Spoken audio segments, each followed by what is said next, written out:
Salli wa sallim wa barik ala nabiyyina Muhammad wa ala alihi wa sahbihi wa man tabi'ahum ila yaumil qiyamah, amma ba'd. Alhamdulillah, tidak henti-hentinya kita memanjatkan puji syukur kehadirat Allah SWT atas segala limpah karunia nikmatnya. Mudah-mudahan Allah SWT semakin menambahkan keberkahan hidup kita. Allah SWT melimpahkan rahmatnya, kasih sayangnya, ampunannya, dan Allah SWT pelihara kita semuanya dari segala mara bahaya, serta senantiasa diberikan bimbingan, kekuatan, petunjuk, hidayah, dan kita dapat mengarungi kehidupan ini dengan selamat, dengan bahagia dunia dan akhirat kita. Amin ya rabbal alamin.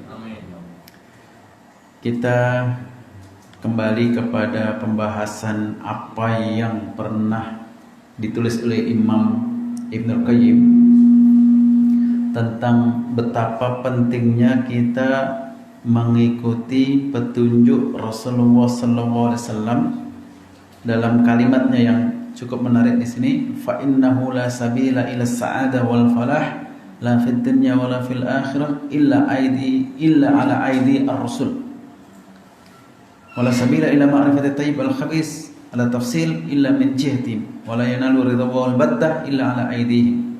Jadi tidak ada jalan untuk bisa mencapai kepada kehidupan yang bahagia, kehidupan yang sukses baik di dunia maupun di akhirat, melainkan dengan perantaraan para rasul. Dan yang puncaknya adalah melalui petunjuk dan bimbingan Rasulullah SAW. Tidak ada cara, tidak ada jalan untuk kita bisa mengetahui mana yang baik, mana yang buruk secara detail, secara rinci, melainkan atas petunjuk para nabi, para rasul, dan terutama adalah baginda Nabi SAW. Dan tidak ada cara untuk bisa mendapatkan ridha Allah SWT melainkan atas petunjuk Rasulullah SAW.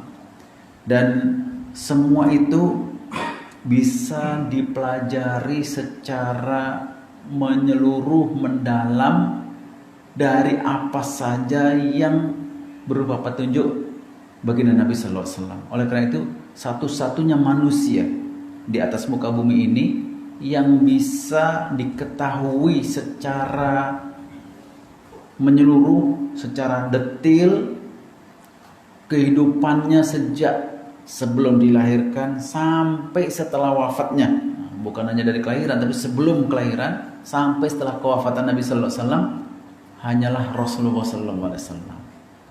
Oleh karena itu, dari petunjuk ini memang kita mengakui dan memahami, meyakini bahwa semua yang diajarkan oleh baginda Nabi sallallahu alaihi wasallam ini adalah sebagai satu keberkahan, sebagai satu kemuliaan, keistimewaan. Dan dari pelajaran mukaddimah yang disampaikan oleh Ibnul Qayyim dalam kitabnya Zadul Ma'ad itu, bahwa Allah SWT telah menciptakan sekian banyak makhluknya dan dipilihnya yang terbaiknya, dan disitulah kemuliaan dan keistimewaan. Oleh karena itu, ketika kita sekarang ini berada di bulan Syawal, kita bisa merasakan betapa keberkahan-keberkahan yang kita bisa dapatkan, dan kita merasakan itu dan kita meyakini itu. Jadi apapun definisi yang disampaikan oleh para ulama tentang bulan Syawal itu, intinya adalah Syawal itu mempunyai arti irtafa'a, mempunyai arti an-numu, dan itu artinya meningkat, berkembang gitu. Baik itu sebelum datangnya Islam, seperti kata-kata syalatil ibil, yakni unta itu kalau sudah menaikkan ekornya, dia sudah ingin istirahat gitu. Dan kebiasaan orang-orang Arab sebelum datangnya Islam itu, ketika masuki bulan Syawal itu, orang sudah mulai fokus kepada kegiatan-kegiatan internal, karena bulan berikutnya itu merupakan bulan-bulan haram. Jadi setelah Syawal itu ada Muharram, setelah Syawal ada Dzulqa'dah, ada Dzulhijjah, ada Muharram. Nah, 3 bulan berturut-turut itu adalah bulan-bulan haram. Bulan-bulan yang diharamkan, dilarang untuk melakukan peperangan, dan bulan-bulan itu merupakan bulan-bulan ibadah, fokus kepada pelaksanaan ibadah haji. Nah, kenapa dikatakan irtafa'a tadi itu? Karena orang-orang beriman ketika memasuki bulan Syawal, dia mendapatkan bekal yang cukup dari ibadah Ramadan selama 1 bulan itu. Jadi masih terkesan, masih terasa oleh diri kita nikmatnya beribadah, manisnya beribadah selama bulan Ramadan itu, dan terasa sampai di bulan Syawal. Oleh karena itu, di bulan Syawal itu bekal-bekal keimanan, bekal-bekal maknawi yang selama bulan Ramadan itu masih bisa hangat terasa oleh kita. Nah, apa saja yang kita bisa rasakan? Apa saja yang harus kita hadirkan nikmat itu sehingga kita merasa satu kenikmatan, satu keunggulan yang itu merupakan benda berharga yang harus kita jaga, harus kita pertahankan. Yang pertama yang harus kita selalu hadirkan itu adalah nikmat takwa kita. Dan perintah puasa di bulan Ramadan itu dalam ayat dalam surah Al-Baqarah yang ditegaskan adalah la'allakum tattaqun. La'alla, mudah-mudahan, diharapkan dengan perintah itu kalian mendapatkan takwa. Kalian bertakwa. Jadi la'allakum tattaqun.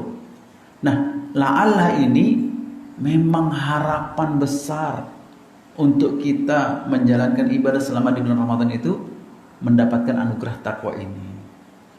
Dan dari takwa itulah kita mendapatkan karunia berkah. Jadi berkah ini satu makna yang tidak bisa digambarkan secara pasnya gitu. Melainkan berkah ini satu istilah tersendiri dalam Islam yang tidak ada pada istilah-istilah yang lain. Agama yang lain, bahasa yang lain tidak punya kata-kata berkah itu. Makanya para ulama mendefinisikan keberkahan dalam hidup ini dengan ungkapan yang berbeda gitu. Seperti Imam Al-Ghazali dalam kitabnya Al-Ihya itu mengatakan bahwa berkah itu adalah ziyadatul khair, bertambahnya kebaikan-kebaikan. Walaupun kata-kata itu ya tidak representatif, tapi sudah memberikan gambaran tentang makna berkah gitu. Nah, bertambahnya kebaikan. Imam Nawawi mendefinisikan an-namu wa zakatu wa ziyadah, pertumbuhan, perkembangan, dan pertambahan. Setiap bertambah sesuatu itulah namanya berkah. Dan arti yang lain, al khairul mustamirru, kebaikan yang berterusan, terus menerus. Oleh karena itu baginda Nabi SAW banyak sekali mengajarkan doa-doa untuk kita mendapatkan keberkahan. Nah, seperti Allahumma barik lana fima razaqtana. Setiap makan kita mohon berkah. Setiap ada pernikahan kita mendoakan keberkahan. Barakallahu laka wa baraka alaikum. Setiap pagi Nabi SAW mendoakan umatnya, Allahumma barik li ummati fi bukurhim. Ya Allah, berkahilah umatku di setiap pagi harinya. Nah, ini doa-doa keberkahan itu memang itu yang dicari oleh setiap orang beriman, dan Nabi SAW mendoakan itu. Oleh karena itu ketika seorang itu sudah mendapatkan berkah, cukup kehidupan itu. Dan ciri keberkahan dalam hidup itu dalam Al-Quran banyak disebutkan tentang keberkahan-keberkahan itu. Dan kalimat-kalimat itu diulang-ulang dalam Al-Quran. Termasuk Al-Quran itu kitabun mubarakun. Kitabun anzalnahu ilaika mubarakun. Kitab yang kami turunkan kepadamu adalah penuh keberkahan. Begitu juga dengan firman Allah Ta'ala, walau anna ahlal qura amanu wattaqau la fatahna alaihim barakat. Kalaulah sekiranya penduduk bumi itu beriman dan bertakwa, jadi takwa inilah yang menyebabkan datangnya keberkahan itu, niscaya kami akan bukakan bagi mereka keberkahan-keberkahan dari langit dan bumi. Dan ciri keberkahan itu yang pertama, seseorang itu akan merasakan nikmat, merasakan tentramnya, bahagianya, dan terus termotivasi untuk melakukan amal saleh. Itu ciri keberkahan. Makanya kita hadirkan, kita rasakan nikmat berkah itu ketika kita bisa memotivasi diri kita tanpa memaksanya, begitu ya. Ada kecenderungan untuk melakukan kebaikan-kebaikan itu. Dan kita merasakan hidup ini ya mengalir nikmat begitu. Nah, itulah yang dicari, itulah yang kita buru. Kalau hidup itu sudah penuh berkah, nikmat rasanya. Yang kedua, ciri keberkahan dalam hidup seseorang itu ketika dia konsisten, dia komitmen dalam setiap kebaikan.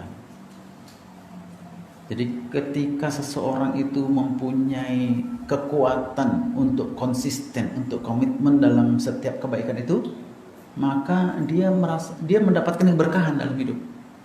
Ada kecenderungan untuk menjaga salatnya, ada kecenderungan untuk menjaga zikirnya, ada kecenderungan untuk membaca tilawah Qur'annya.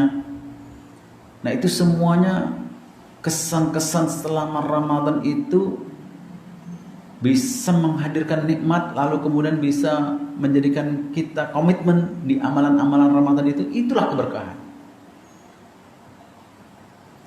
Yang ketiga, ciri-ciri keberkahan dalam hidup seseorang itu ketika dia merasakan kerinduan untuk bertemu dengan Allah Ta'ala, ketika dia merasakan nikmat bersama dan menghadap kepada Allah Ta'ala. Ketika dia salat, dia ingin supaya terlepas dari kehidupan dunia ini dalam beberapa saat itu, lalu kemudian fokus membersamai dengan Allah Ta'ala. Dia selalu sibuk memikirkan persiapan untuk bekal akhiratnya. Dia sibuk untuk mempersiapkan kematiannya. Masya Allah, itu kalau sudah sampai kepada peringkat seperti itu, dia akan merasakan lapang, dia akan merasakan luas, dan tidak ada masalah yang menggoncang kehidupannya. Dan itu adalah ketika seseorang itu dekat, merasa bersama dengan Allah SWT.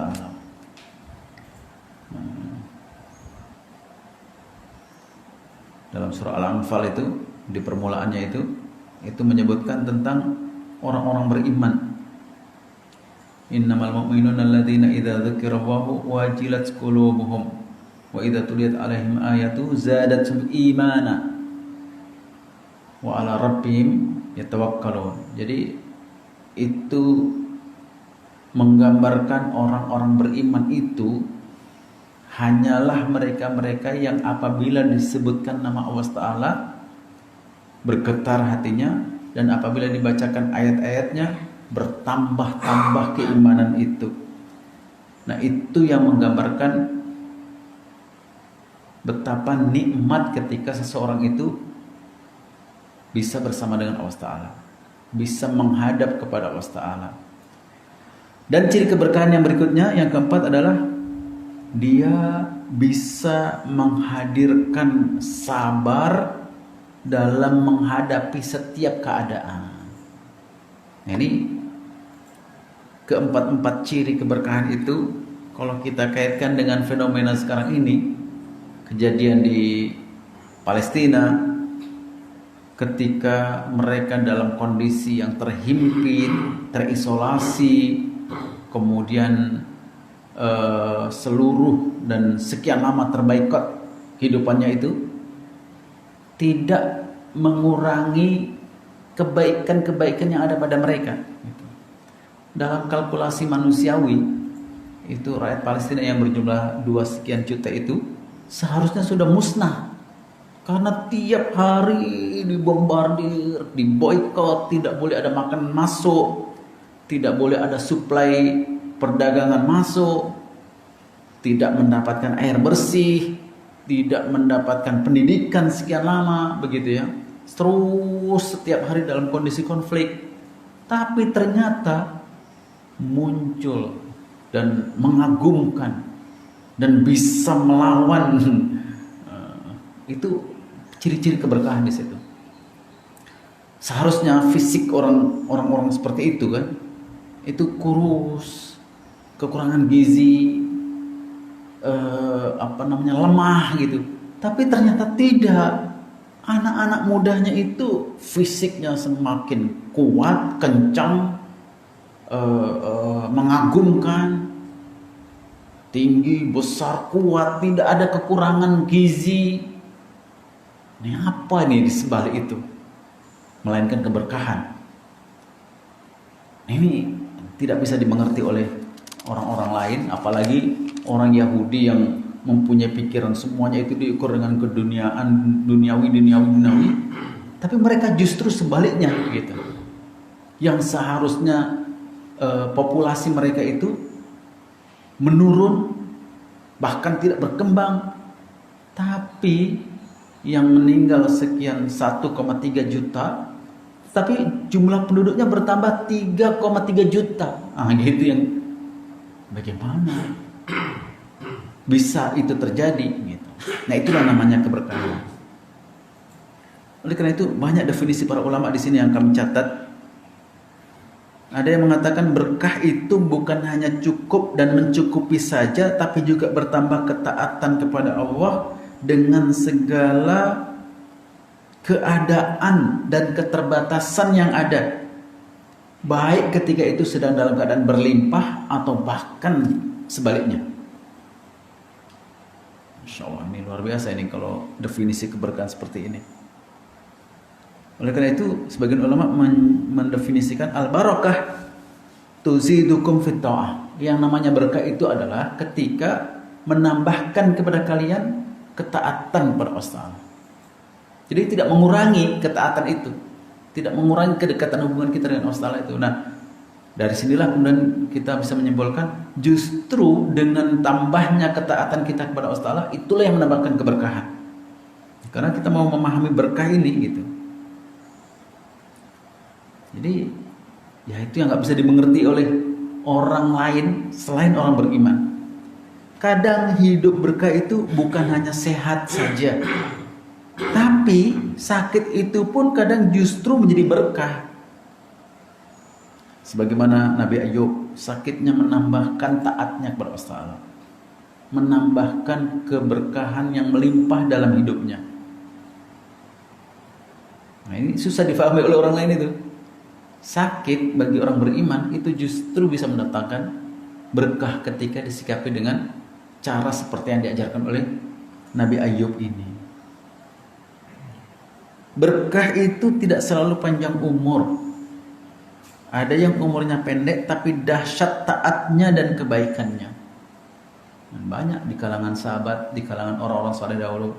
Di antaranya adalah sahabat Mus'ab bin Umair, masih perlente, masih tumbuh kembang, tapi dakwahnya di Madinah itu ketika itu tidak ada siapapun yang bisa membaca Al-Quran. Mereka minta didatangkan satu orang yang bisa mengajarkan kepada penduduk Madinah tentang Al-Quran. Dikirimlah Sayyidina Mus'ab bin Umair. Sampai di saat beliau wafat itu tidak ada satu penduduk Madinah pun yang tidak bisa membaca Al-Quran. Tidak ada di malam hari rumah-rumah, melainkan ada lampu yang menyala. Lalu di situ ada orang yang suara itu suara seperti dengungan-dengungan lebah. Ya tarannu, berdengung seperti ranul asal, ranun nahl, seperti dengungan-dengungan lebah itu. Ternyata orang-orang bangun dan membaca Al-Quran sampai disebut sebagai Al-Munawwarah, Madinah Al-Munawwarah, kota yang selalu bercahaya. Nah, tidak siang, tidak malam, selalu ada orang yang menyalakan lampu untuk melakukan ketaatan dengan ibadah itu. Nah, itu banyak para sahabat, banyak orang-orang soleh yang umurnya singkat, tapi kesan kebaikannya itu dirasakan oleh banyak orang. Nah, ini yang nggak bisa difahami oleh orang lain kecuali orang beriman. Tanah yang berkah itu bukan karena subur dan panoramanya yang indah saja. Kadang tanah yang tandus, seperti Mekah itu, tandus sama sekali. Yang sudah pernah pergi ke Mekah itu, sepanjang kota Mekah itu, seluas kota Mekah itu, semua isinya batu saja. Bahkan kalau mau membangun gedung, itu harus mendatangkan mesin konkrit ya, yang bisa menembus batu-batu itu untuk ditanam fondasi. Nah, untuk menanam fondasi itu betapa sulitnya untuk menembus batu-batu itu. Batunya cadas bukan main gitu. Tidak ada satu pohon pun. Tapi dia punya keberkahan. Dan di hadapan Allah Ta'ala keberkahannya itu tidak ada yang menandingi tempat yang lain. Nah, ini memang keberkahan ini hanya bisa dimengerti oleh orang beriman dan hanya bisa diyakini oleh orang beriman. Seperti itu. Oleh karena itu Ramadan ini menyisakan ketakwaan-ketakwaan, kedekatan hubungan kita dengan Allah Ta'ala, semangat untuk senantiasa mentaati perintah Allah Ta'ala dan menjauhi larangannya. Itulah takwa. Itu yang harus kita hadirkan dalam diri kita. Nikmat sekali ketika kita sudah bisa merasakan takwa itu. Yang kedua, dari perjalanan kita di bulan Syawal ini, kesan-kesan Ramadan yang bisa masih kita rasakan itu adalah at-ta'wid al-intaji, kebiasaan-kebiasaan yang produktif, kebiasaan-kebiasaan sukses. Kita merancang dulu untuk selama kegiatan Ramadan itu dengan salat tarawihnya, dengan tilawahnya, dengan sedekahnya, dengan kegiatan-kegiatan positifnya. Kan kalau nggak kita rancang, nggak terlaksana kegiatan itu. Dan setelah terencana itu bertahap, ternyata melakukan kebaikan itu nggak bisa sekaligus banyak itu nggak bisa. Sedikit. Macam tilawah Al-Quran itu, mula-mula itu beberapa lembar, lalu kemudian suara itu habis. Kalau dipaksa, besoknya nggak bisa baca Quran lagi. Nah, begitu juga dengan sholat qiyamul lail, mula-mula itu bertahap, 2 rakaat dulu, 4 rakaat dulu, nggak bisa dipaksa. Kalau dipaksa, besoknya tumbang, nah gitu. Ternyata melakukan kebaikan itu juga bertahap. Dan harus dibiasakan badan kita ini dijadikan bersahabat dengan amalan-amalan Ramadan itu. Nah, di Syawal ini itu yang kita jaga. Kalau kemudian kita tinggalkan sama sekali, untuk memulainya lagi itu berat. Maka keberkahan Syawal inilah yang menentukan suksesnya Ramadan kita yang kita jalani pada bulan yang lalu. Kita kekalkan itu dan kita teruskan itu. Oleh karena itu, baginda Nabi SAW menginginkan umat ini yang puasa 1 bulan penuh itu jangan kemudian hilang sama sekali. Maka Nabi SAW termasuk salah satu tambahan syariat. Nah, itu sebenarnya tambahan syariat itu. Nabi SAW menginginkan umat ini supaya meneruskan paling tidak 6 hari berikutnya. Kemudian dalam sabdanya, summa atba'ahu sittan min Syawal, setelah puasa 1 bulan penuh di bulan Ramadan, kemudian diikuti 6 hari berikutnya di bulan Syawal, faka'annama samat dahr, seolah-olah dia puasa sepanjang tahun. Karena kesan-kesan Ramadan itu jangan sampai hilang sama sekali. Nah, Syawal inilah yang kita pertahankan. Yang ketiga yang kita dapat dari bulan Ramadan yang perlu kita pertahankan di bulan Syawal ini adalah at-ta'wid ala sabr wasyukur. Tradisi sikap sabar yang mengagumkan itu, sabar untuk senantiasa berada dalam ketaatan, sabar untuk kita terus melaksanakan perintah Allah berupa puasa itu. Jadi disitulah kejujuran setiap orang itu diuji, dan hanya orang beriman yang bisa tuntas melaksanakan itu. Makanya ibadah yang paling tidak disukai oleh orang-orang munafik ya puasa itu. Kalau disuruh sholat dia paling rajin. Kalau disuruh zakat, paling terdepan dia. Kalau disuruh ibadah haji gitu, mau dia. Tapi kalau disuruh puasa, berat sekali gitu. Ya sama, anak-anak juga begitu. Ketika diberitahu puasa itu apa? Tidak makan, tidak minum dari terbit fajar sampai terbenam matahari. Matilah kita gitu. Nah, orang kafir pun begitu juga. Makanya orang-orang yang tidak mau masuk Islam itu, ketika melihat ada syariat Islam dalam hal puasa itu, bagi mereka mengagumkan. Di zaman seperti ini masih ada orang yang mau puasa. Itu yang ungkapan kita cerita dulu Laurent Boots ketika ke Palestina. Selama di bulan Ramadan mereka dalam keadaan yang terintimidasi, terisolir, terboikot, masih juga puasa. Agama kalian ini agama apa? Zalim gitu kan. Orang sudah kekurangan bekal makanan, setiap hari disuruh puasa lagi. Tapi ternyata ketika dia menyaksikan orang-orang Palestina itu dalam keadaan semakin fit begitu, semakin tabah, semakin kuat perlawanannya terhadap penjajah itu, di akhirnya dia masuk Islam. Dia mengakui ini syariat yang luar biasa. Jadi menciptakan sabarnya orang untuk tetap bertahan menjalankan perintah-perintah Allah itu luar biasa. Sabar itu memang luar biasa, mengagumkan. Ya, kita saksikan sendiri bagaimana ketika rakyat Palestina bersabar untuk melakukan ketaatan kepada Allah dengan kondisi yang serba kekurangan seperti itu. Ketika mereka terusik bisa bangkit.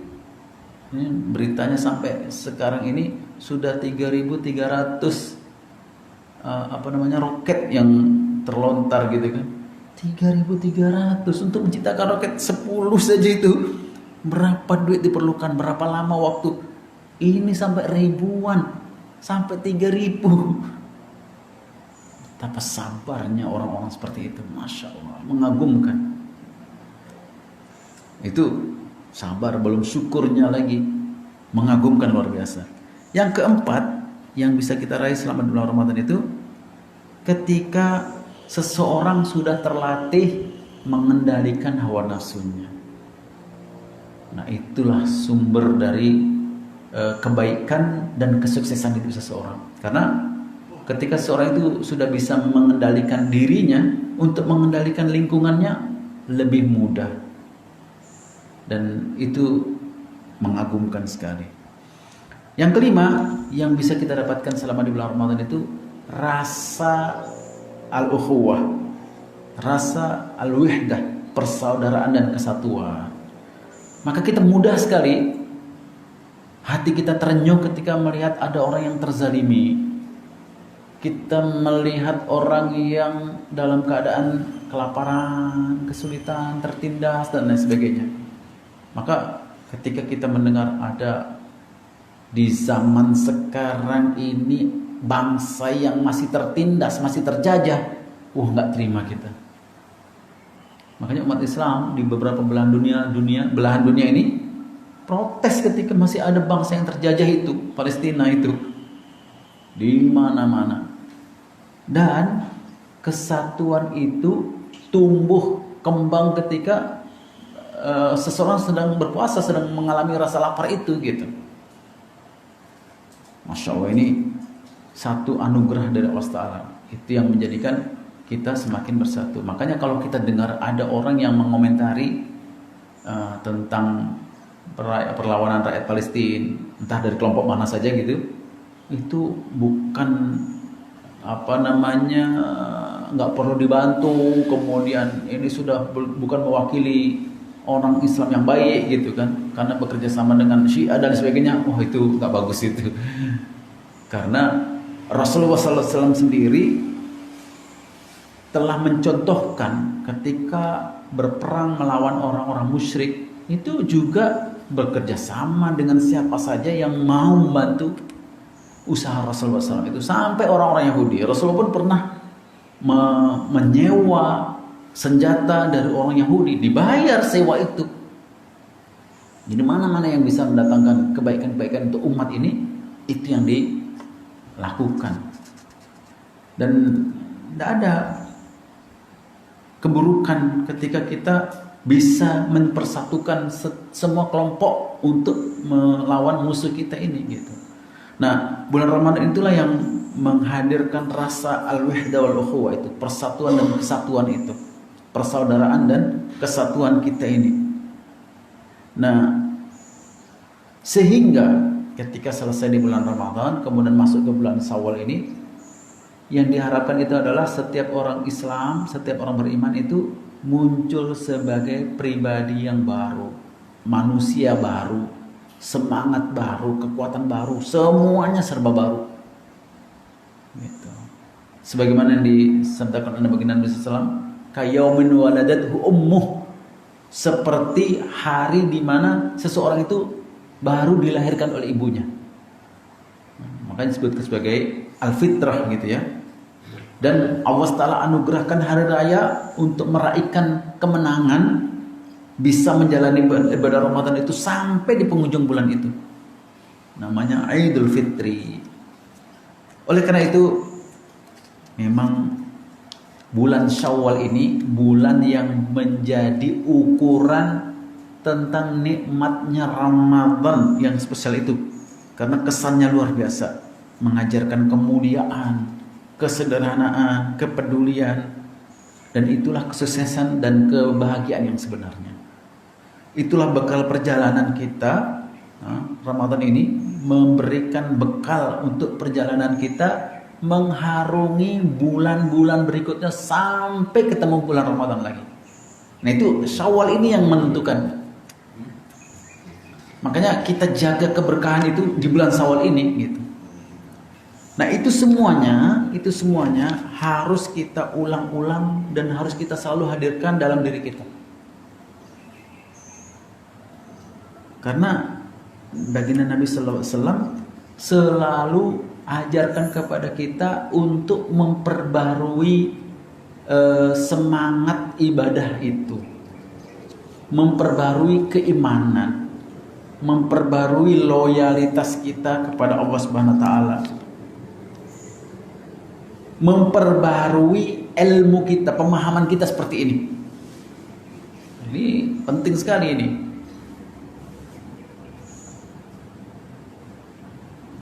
Dan ada satu ungkapan yang menarik nih dari Umar bin Abdul Aziz, khalifah yang kelima, sampai sebutannya pun radhiyallahu anhu. Ada satu ungkapan yang menarik dalam kitab Sirah wa Manaqib Umar bin Abdul Aziz. Man amila ala ghairi ilmin kana ma yufsidu aksar mimma yuslih.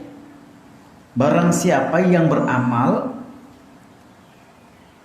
baik itu ibadah maupun amal-amal soleh yang lainnya, yang tidak didasari atas ilmu, pemahaman.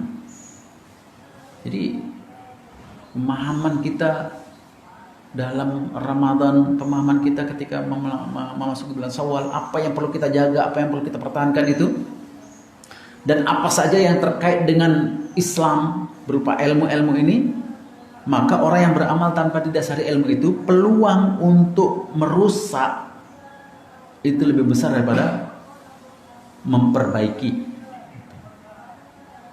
Jadi dalam Islam itu ilmu itu sangat dituntut. Belajar kita.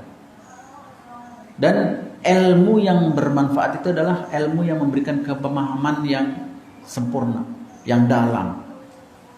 Makanya pada pembahasan kitab Zadul Ma'ad yang dulu itu di awal-awalnya, Allah Ta'ala memberikan kemuliaan kepada umat ini, yang dijadikan umat ini lebih mulia daripada umat-umat sebelumnya adalah ketika dikaruniai ilmu, ketika dikaruniai akhlak. Nah, ketika seseorang itu berilmu, kemudian dia punya akhlak, luar biasa, dahsyat sekali. Dan ketika ilmu itu disertai dengan pemahaman yang benar, itulah yang mengagumkan. Oleh karena itu, ungkapan ini kemudian dijelaskan, al-mukhlis al-amil alladhi la yuhsinul fahm as-sahih wa la yunzilul umura manazilaha qad yadillu dalalan ba'ida. Orang yang ikhlas saja, sekedar ikhlas saja dalam beramal itu, tapi dia tidak mempunyai pemahaman yang benar, tidak ada ilmu di situ, dan tidak mampu menempatkan satu urusan pada tempatnya, kemungkinan untuk menjadi sesat sangat besar. Artinya nggak bisa hanya sekedar ikhlas untuk beramal, itu nggak bisa. Islam mewajibkan seseorang untuk menuntut ilmu, karena dengan ilmunya itulah dia semakin mendapatkan as-sadat itu tepat sasaran, gitu. Sedikit tapi membuahkan kebaikan yang banyak. Dan yang dimaksud dengan ilmu itu ya Al-Quran, As-Sunnah gitu. Harus dikembalikan kepada Al-Quran, kepada As-Sunnah. Dan ketika pemahaman itu benar sesuai dengan tuntutan Al-Quran dan Sunnah itu, itulah kemudian yang namanya ilmu. Ada orang yang disifati oleh baginda Nabi Sallallahu Alaihi Wasallam, orang yang sesat dan bahkan dikatakan seburuk-buruk makhluk yang ada di atas muka bumi ini, karena mereka tidak dalam, walaupun banyak ibadahnya, tapi tidak disertai dengan ilmu, tidak disertai dengan pemahaman gitu. Faqad hakama Rasulullah SAW ala unasin bid-dhalal wa annahum syarrul khalqi ma'a kasrati a'malihim minas shalah wa siyam wa tilawah gitu. Rasulullah SAW menghukumi mensifati manusia-manusia dengan kesesatan dan mereka itu sebagai makhluk yang buruk, padahal amal mereka cukup banyak, sholatnya, puasanya, tilawahnya. Ada yang begitu, tetapi sholatnya, puasanya, tilawahnya itu tidak disertai dengan ilmu, tidak disertai dengan pemahaman yang benar gitu. Nah ini lagi-lagi ilmu dan akhlak. Kalau tilawah, sholat, puasa itu semuanya adalah akhlaknya, itu adalah ibadahnya, karakternya. Tapi ketika ilmu itu tidak mendasari ibadah-ibadah itu, maka itu menjadi bahaya. Dan pernah suatu ketika Rasulullah SAW menjelaskan tentang ada satu kaum yang kemudian menjadi rusak, yang disebut dengan Khawarij dan para pemimpinnya itu. Baginda Nabi SAW menegaskan, innahu lahu ashaban yahkiru ahadukum salatahu ma'a salatihim wa siyamahu ma'a siyamihim yaqra'una al-Qur'an la yujawizu tarakihim. Sesungguhnya mereka-mereka itu punya kelompok gitu ya, yang kalau kalian membandingkan sholat mereka dengan sholatnya, maka kita merasa tidak punya apa-apa. Mereka sholatnya luar biasa. Kemudian puasa mereka dibanding dengan puasa kita nggak ada apa-apanya. Puasanya luar biasa. Tilawah Qur'annya tilawah Quran mereka dengan tilawah Quran mereka kita nggak ada apa-apanya. Kita sampai merasa tidak sebanding dengan mereka itu. Tapi Nabi SAW menjelaskan tilawah mereka itu la yujawizu tarakihim, tidak bisa tembus ke hati, sampai kerongkongan pun nggak bisa masuk. Karena kenapa? Ya tidak disertai dengan ilmu, tidak disertai dengan pemahaman. Nah begitu. Dan dalam riwayat Muslim baginda Nabi menunjukkan hum syarrul khalqi wal khaliqah, mereka itu adalah seburuk-buruk makhluk dan seburuk-buruk perangai. Masya Allah, sampai begitu. Jadi mudah-mudahan Allah menjaga kita dengan sebutan-sebutan seperti itu. Nah, wasababu hadzal dalal huwa afatul fahmi al-wi'waji wal akim. Sebab dari kesesatan mereka ini adalah karena adanya cacatnya pemahaman, pengertian yang menyimpang dan yang beku. Apa beku ini? Yang jumut, yang ngandul gitu. Oleh karena itu dalam kitabnya Imam Ibn Taimiyah tentang Khawarij ini mengatakan innahum ma'a kasrati shaumihim wa salatihim wa qiraatihim akhraju anis sunnah wal jamaah wa hum qaumun lahum ibadah wa wara' wa zuhud lakin bi ghairi ilm. Mereka itu walaupun banyak puasanya, salatnya, qiraahnya, tilawahnya, tapi mereka terkeluar dari sunnah itu sendiri. Walaupun mereka itu satu kaum yang punya ibadah, wara, zuhud, tetapi tanpa didasari ilmu. Nah, pemahaman itulah yang sangat menjadikan istimewanya ibadah-ibadah seseorang. Dan disitulah kemudian Nabi SAW menjelaskan faqihun wahidun asyaddu ala syaitani min alfi abidin. Orang fakih, orang yang mengerti, orang yang berilmu, satu saja lebih ditakuti syaitan daripada 1000 ahli ibadah, tapi tidak ada dasar ilmu.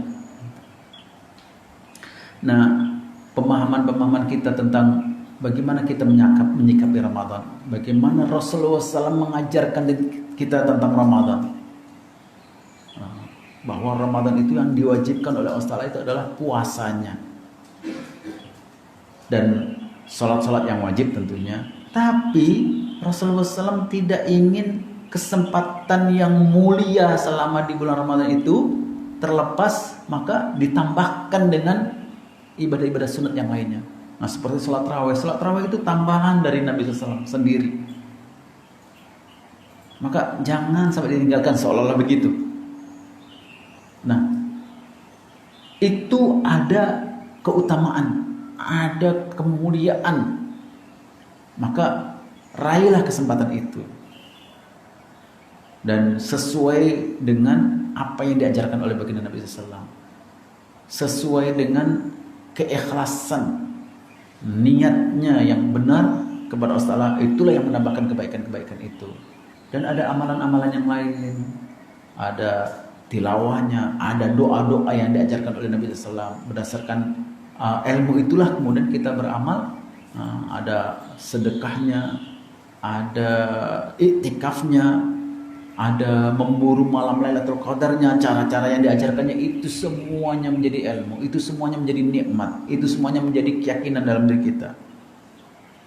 Oleh karena itu dalam membawa kefahaman seperti ini, itu yang perlu kita jaga.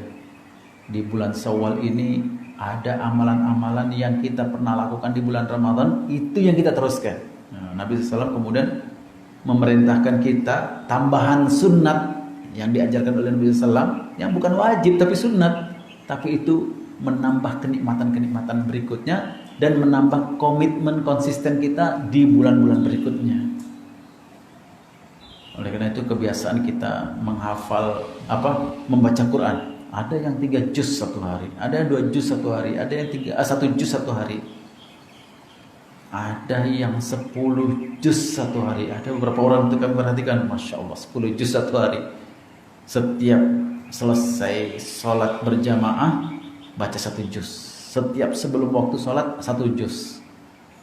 Nah, itu udah 10 juz sendiri setiap harinya gitu. Dan bisa, Masya Allah. Nah, itu kalau dipertahankan selama di bulan-bulan berikutnya paling tidak 3 juz ataupun minimalnya 1 juz. Nah, itu yang terjaga kenikmatan-kenikmatan selama bulan-bulan berikutnya. Termasuk juga semangat untuk bersedekah walaupun tidak banyak tapi rutin. Nah, itu yang disebutkan oleh baginda Nabi SAW, adwamuha wa in qalla. Amalan yang paling dicintai oleh Allah itu adalah yang rutin walaupun sedikit. Nah, itu namanya konsisten. Nah, itu yang nikmat, terus kita jaga seperti itu.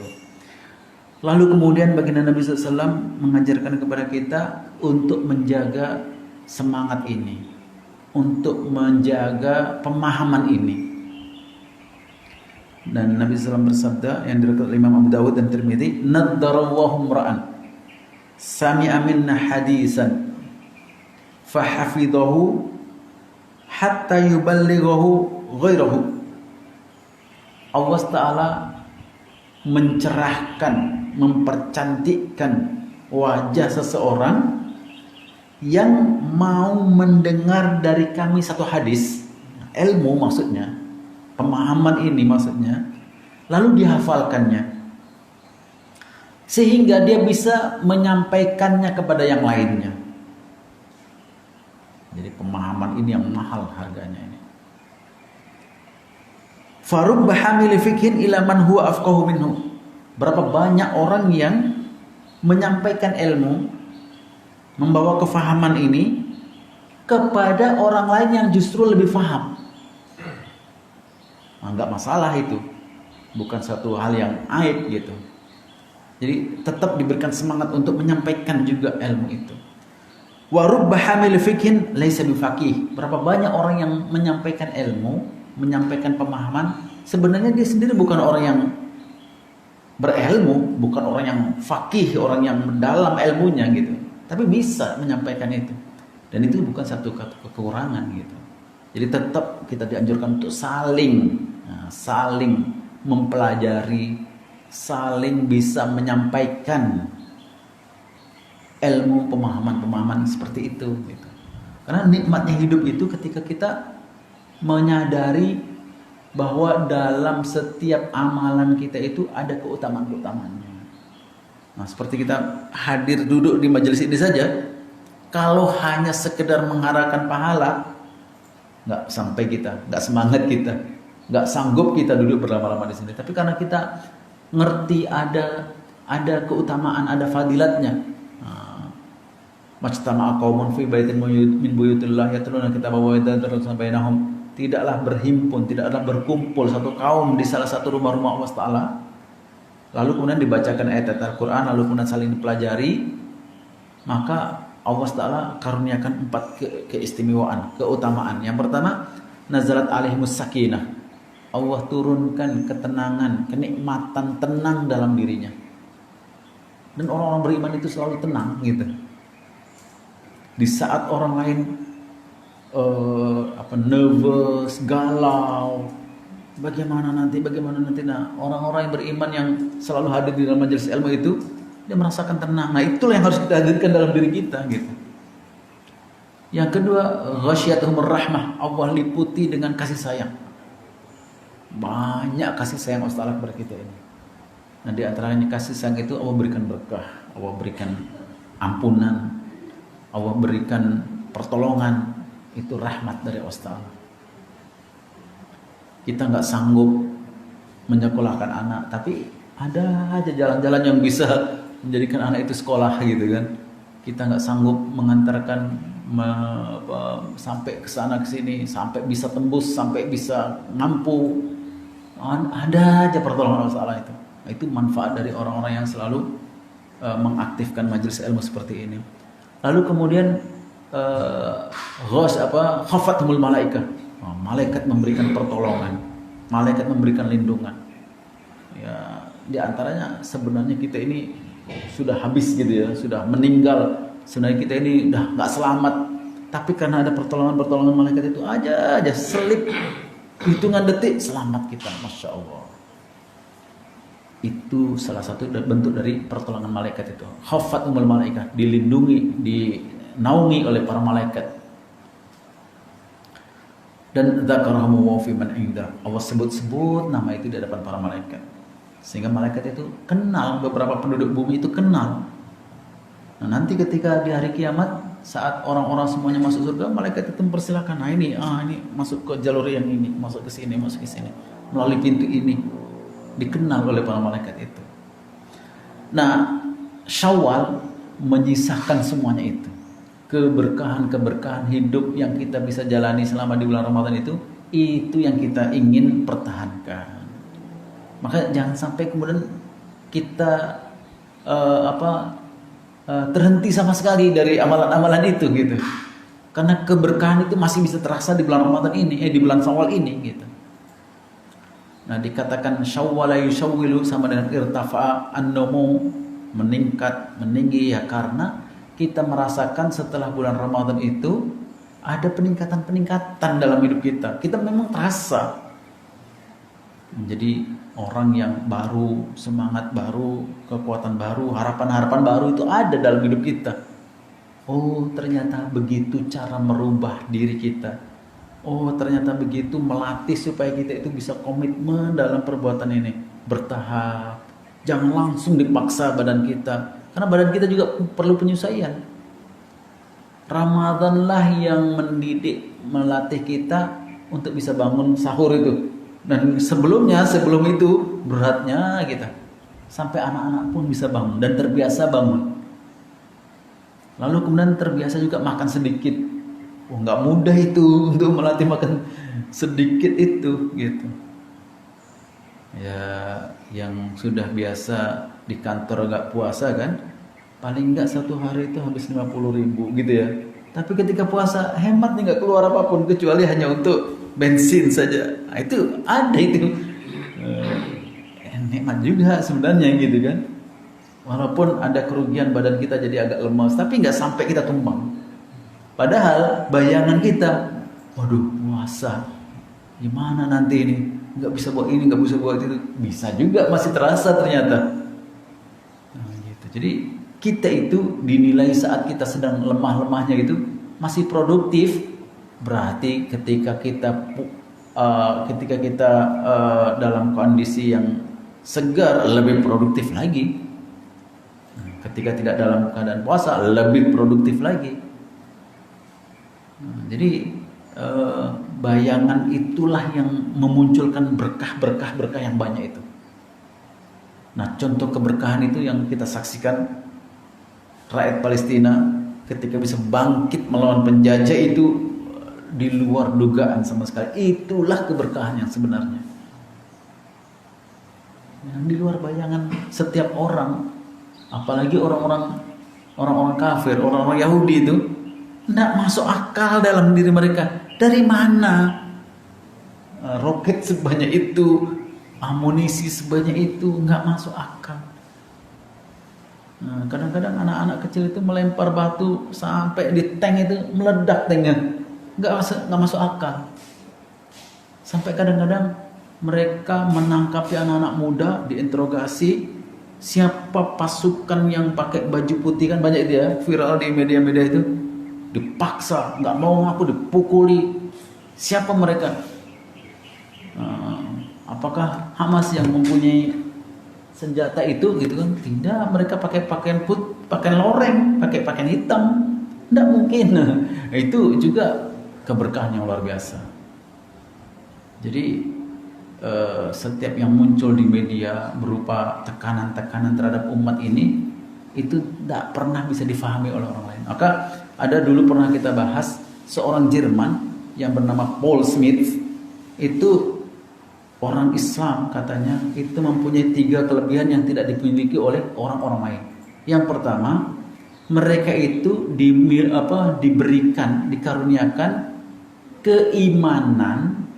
keimanan yang bisa mempersatukan semua manusia dari latar belakang yang berbeda. Orang Afrika, orang Eropa, orang yang berkulit hitam, berkulit merah, berkulit putih, latar belakang yang berbeda-beda, fisik yang berbeda-beda. Asal sudah masuk Islam, mereka tiba-tiba bisa bersatu. Yang itu nggak bisa dimiliki oleh agama yang lain. satu pernyataan yang dahsyat itu, bisa hanya bisa dimiliki oleh orang setelah melakukan penelitian sekian lama. Yang kedua, dia bilang setiap orang Islam itu memiliki kesuburan reproduksi yang dahsyat, yang luar biasa. Di saat orang lain tidak mau menikah, di saat orang lain hanya mau mendapatkan enaknya saja gitu ya, nggak mau bertanggung jawab, justru orang Islam menikah dan berkembang biak, dan mereka memiliki kelebihan, bisa bertanggung jawab, bisa menafkahi, bisa bertambah rezekinya gitu kan. Itu tidak dimiliki oleh orang lain. Makanya bangsa-bangsa selain orang Islam itu seperti di Jepang itu mengalami penurunan populasi yang drastis. Orang-orang Jerman sendiri, orang Yahudi sendiri, itu mereka lebih suka jajan daripada menikah, sehingga nggak bertumbuh kembang populasi mereka. Sementara di Palestina itu berkali lipat ganda. Hilang satu, muncul 4 orang. 3, sekian dalam sensusnya itu. Terbunuh satu, keluar 3,8. 4 lah gitu. Gimana? Itu yang nggak bisa dimiliki, nggak bisa difahami oleh orang-orang Yahudi itu. Tiap hari kami bunuh, nggak habis gitu. Dalam perhitungan mereka, tahun ini itu sudah habis Palestina itu. Makanya ketika digempur-gempur itu diharapkan nggak ada perlawanan.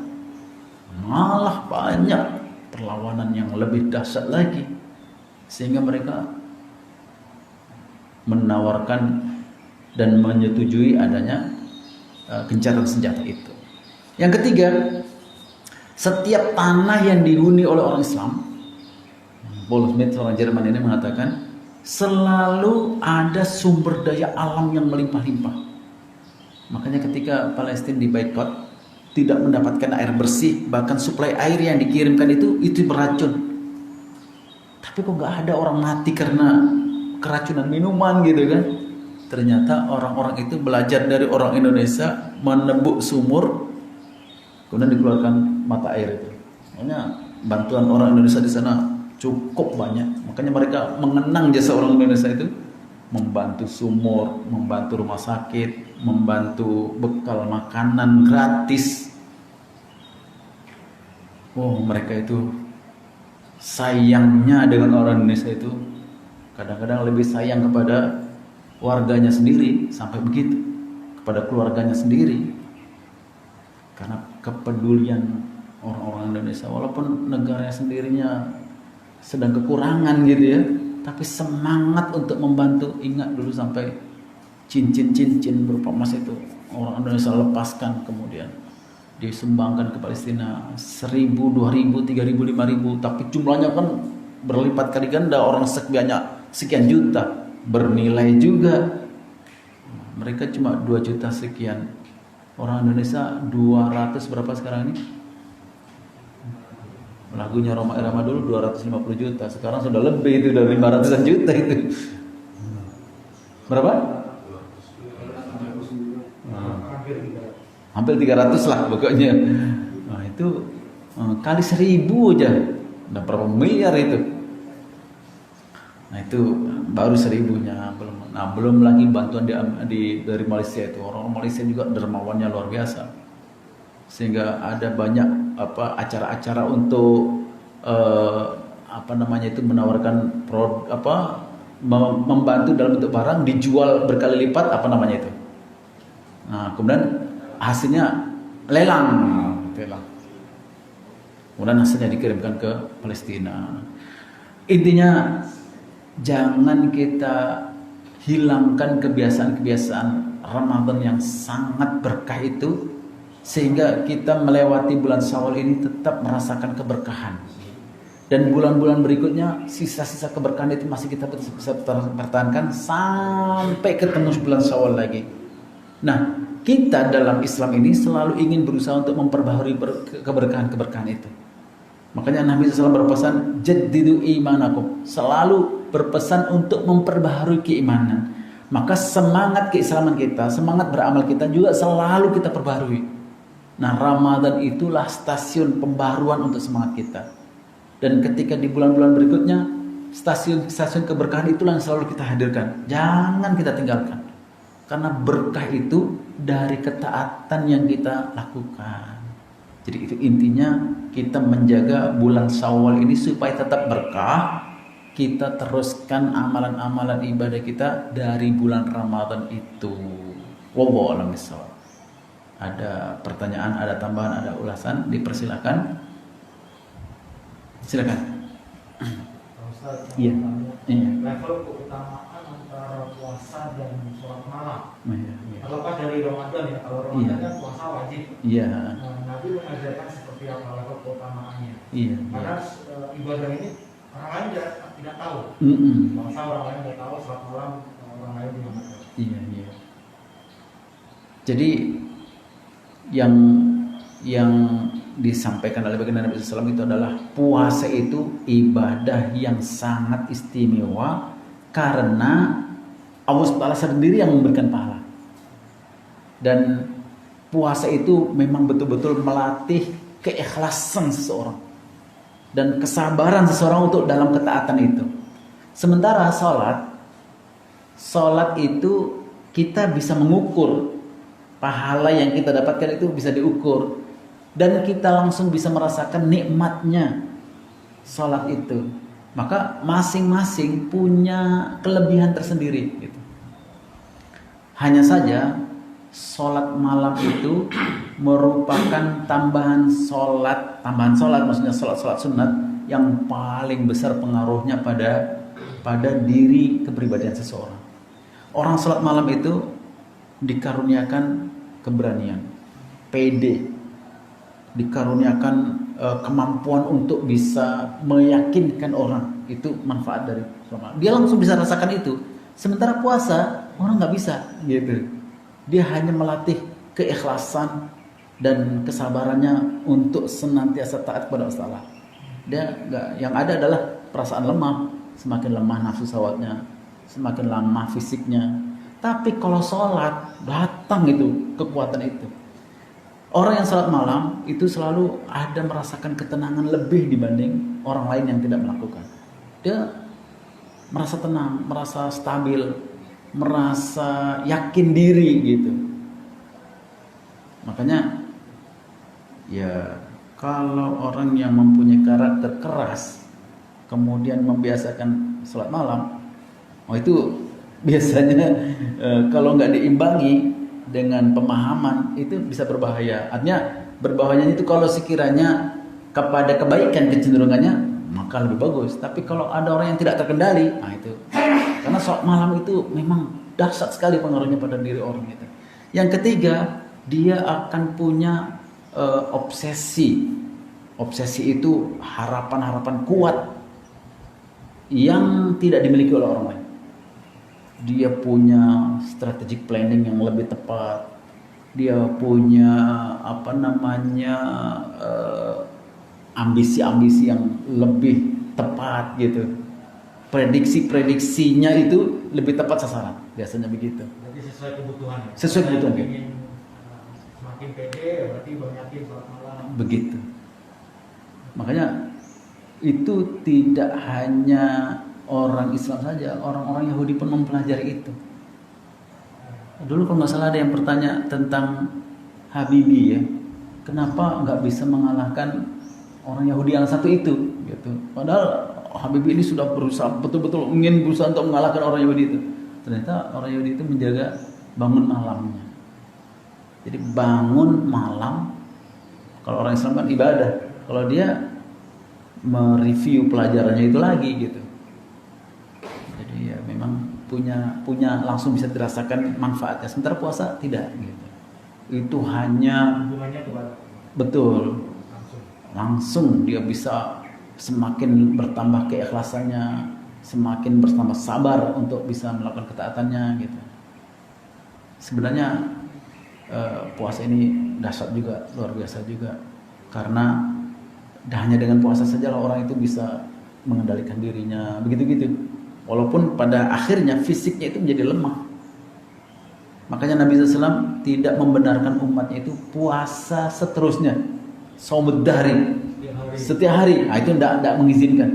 Kan itu akan menambahkan kelemahan-kelemahan. Gitu. Wallahu a'lam. Ada lagi yang lain yang terkait dengan keberkahan kita di bulan Syawal ini, yang kita inginkan juga di bulan-bulan berikutnya kita tetap mendapatkan keberkahan, dan keberkahan itulah yang kita ingin dapatkan dalam hidup kita ini. Walaupun orang itu hidupnya sebentar, tapi keberkahannya tetap eksis gitu, terus dirasakan baik oleh keluarganya maupun orang lainnya. Gitu. Baik, kalau sudah tidak ada pertanyaan, tadi pesannya MC, kita sama-sama tutup majelis kita dengan membaca tasbih kifarah. Subhanakallahumma bihamdika asyhadu an la ilaha illa anta astaghfiruka wa atubu ilaik. Assalamualaikum warahmatullahi wabarakatuh.